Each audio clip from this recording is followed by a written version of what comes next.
Hello, and welcome to Out West, the official podcast of the Western Governors Association, a bipartisan organization representing the governors of the 22 westernmost states and territories. I'm Jim Ogsbury, Executive Director of WGA.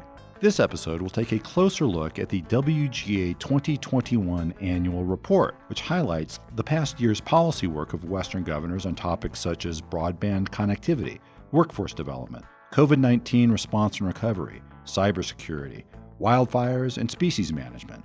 Today, I'm talking with DeNinno, a senior policy advisor for WGA, and Troy Timmons, our Director of Federal Relations and Strategic Initiatives. We'll be focusing on two central elements of the annual report, the Western Prosperity Roundtable and the Working Lands Roundtable. Lauren, I'd like to start with you. WGA launched the Western Prosperity Roundtable this year. Can you describe the roundtable and its purposes? Sure. So over the past few years, WGA's policy portfolio has been expanding on issues related to economic prosperity.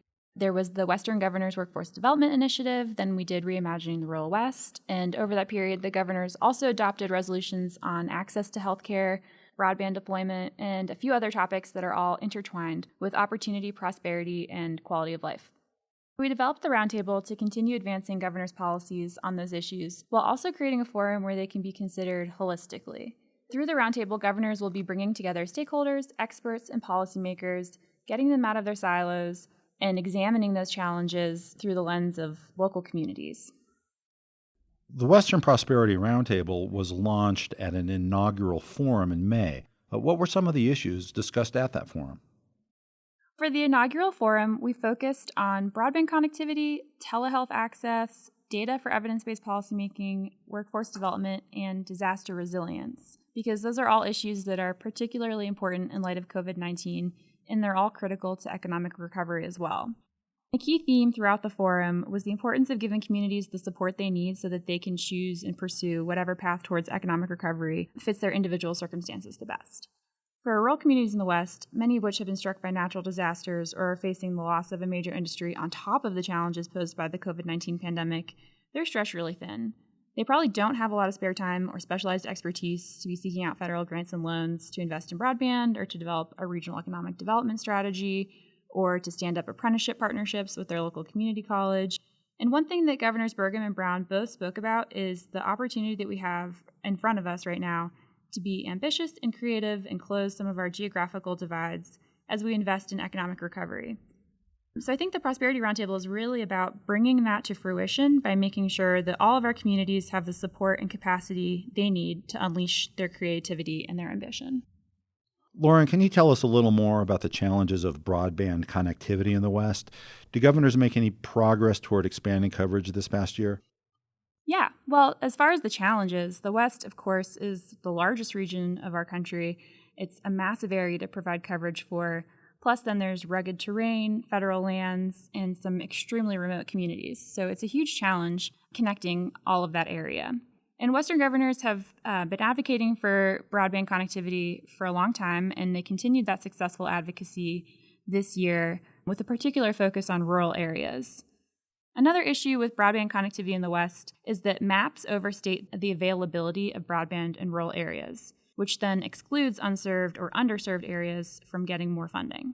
So governors have persistently advocated for improved mapping, and this year Congress appropriated $98 million to address this issue.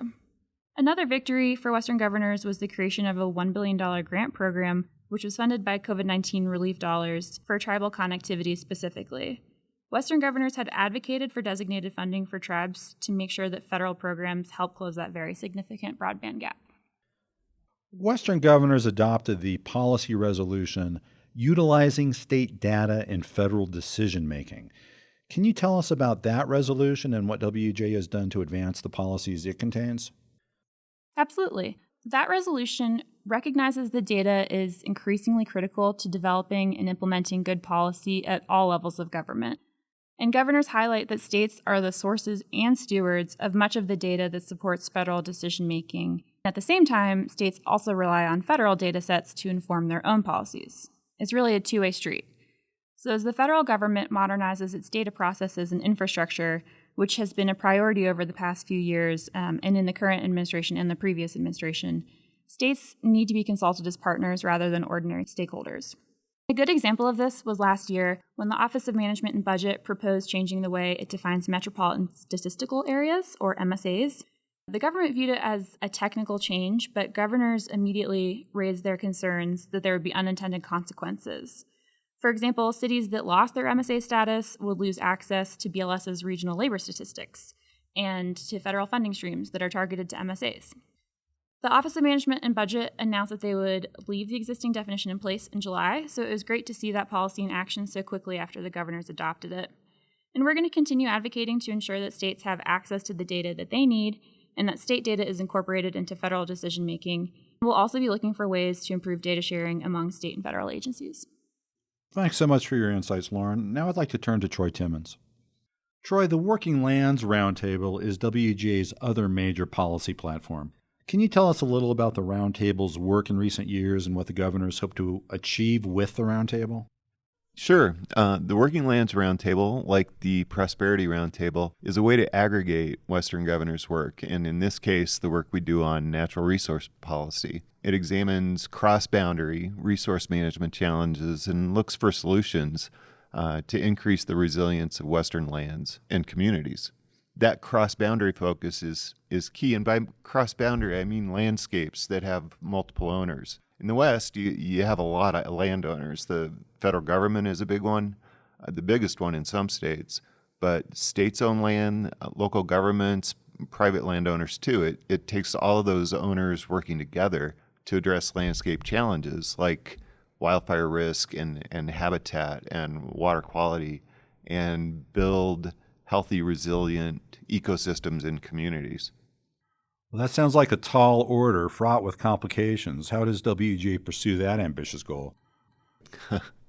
Well, communication is key. It's an important element of a foundational WGA policy resolution strengthening the state-federal relationship. If you can get people talking about the needs out there and thinking about solutions, you can have really productive conversations. One great result of state-federal consultation, for example, was when the U.S. Army Corps of Engineers rescinded its rule and its guidance requiring water users to acquire a water storage contract with the Corps before being granted access to Corps reservoirs. It's also known as the surplus water rule. The Corps was effectively prohibiting water users from using their state-issued water rights if that water was stored in Corps reservoirs. And that creates a conflict with state water laws and allocation systems. The rescission of the Corps guidance was a solid victory for governors that preserves state authority to manage, allocate, and protect their water resources. Western governors have worked to improve the state-federal relationship on a variety of land and resource management issues. WGA signed the first Memorandum of Understanding with the U.S. Department of Agriculture under its shared stewardship strategy. We've collaborated with the department on interagency cooperation on post-fire restoration needs, on vegetation management along utility corridors, and on invasive grasses management. Since that time, 15 Western states have signed separate stewardship agreements with USDA. These avenues are great avenues for states, both individually and collectively, to work with the federal government on shared management priorities. The last thing I'll mention, when President Biden issued his executive order on climate change, Western governors realized there were a lot of ramifications for states in there. WGA has facilitated several conversations with federal agencies on the EO, on the governor's concerns with the oil and gas leasing pause, on the EO's conservation goals, and those conversations have been very productive. We hope that'll open the door to some new opportunities for increased state-federal cooperation on issues affecting Western states. You've touched on state-federal interactions, but can you also talk about the importance of bringing local governments and private landowners into these discussions? Last October, the Working Lands Roundtable hosted a virtual forum on local groups in land management, and that was hosted by our current chair, Governor Brad Little of Idaho. The forum looked at a host of local partnerships and examples of cross-boundary management that are resulting in positive change on the ground. Local governments, private landowners, and other stakeholders are key to making these efforts work. WGA also works closely with other groups, the National Association of Counties, for example, to increase awareness about the challenges facing different levels of government and other stakeholders. I might talk for a moment about WGA's chair initiative, Working Lands, Working Communities, which hits on many of these same themes. Governor Little's initiative builds on, it's a progression of much of the work WGA has conducted in our past chair initiatives. It will examine the interdependent relationships between Western communities and state and federal land resource management entities, and the role that local communities play in successful planning and management processes. The initiative will bring together many of the subjects we've been discussing here, the need for cross-boundary cooperation, the importance of having community voices, local governments, tribes, states, and the federal government all talking to one another, and more importantly, listening to one another as we all try to address the challenges Western communities face. And what do you expect to result from all this work? Communicating is an important first step for sure, but I don't suppose the governor's efforts stop there. Well, you're right about that. One of the fun things about working for governors is that they expect results. Governors are policymakers, but foremost, they are the chief executives of their states, responsible for turning good ideas into substantive action. Let's use invasive species as an example. Over the past year, WGA worked with federal agencies and states to introduce a new toolkit for invasive annual grass management in the West. That'll improve efficiencies and long-term outcomes of cooperative weed management in the West.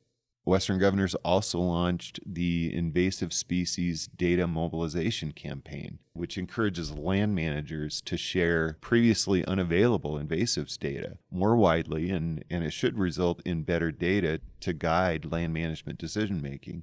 WGA has also continued to use the Western Invasive Species Council. That's a governor's appointed panel of Western state invasive species experts to help states coordinate their efforts on invasive species. Communication, it needs to drive to results. The governor's bipartisan ethic forces us to seek constructive dialogue on issues to get people on the same page and thinking about solutions that work not only for themselves, but for all the partners at the table. That's one place I think WGA excels, and it's exciting to think about how the governor's new initiative and our other efforts will drive to positive outcomes this year.